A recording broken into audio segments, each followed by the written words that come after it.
По решению, принятому властями Кыргызстана, американская военная база должна покинуть территорию республики. Однако сейчас нет никаких признаков того, что военный объект может быть свернут. Да и сами военнослужащие говорят, что судьба базы Манас окончательно не решена. На базе ВВС США в Бишкеке смена командующего. По этому поводу в расположение заокеанских военных пригласили журналистов и послов иностранных государств, работающих в Кыргызстане.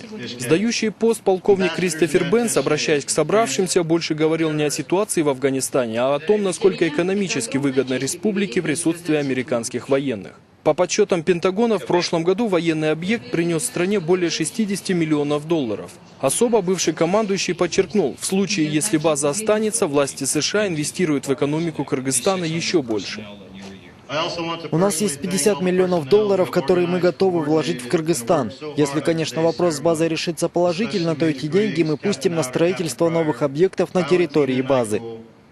Новый командующий базой Манас Блейн Холт принимает дела в период, когда будущее военного объекта под вопросом. По решению, принятому властями Кыргызстана, американские военные должны покинуть территорию страны до середины августа текущего года. Полковник рассказал, что демонтаж некоторых объектов уже начался. Однако американцы не смогли ни объяснить, ни показать, что же они уже разобрали или подготовили к отправке за океан.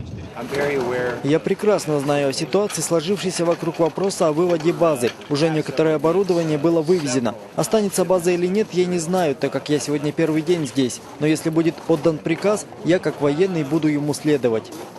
Эксперты считают, что ситуация вокруг базы прояснится в ближайшие дни. С просьбой не торопиться с выводом американских военных из Кыргызстана к руководству республики обратился глава Афганистана Хамид Карзай. Если это не поможет, политологи не исключают, что президент США Барак Обама приедет в Бишкек решать дела лично.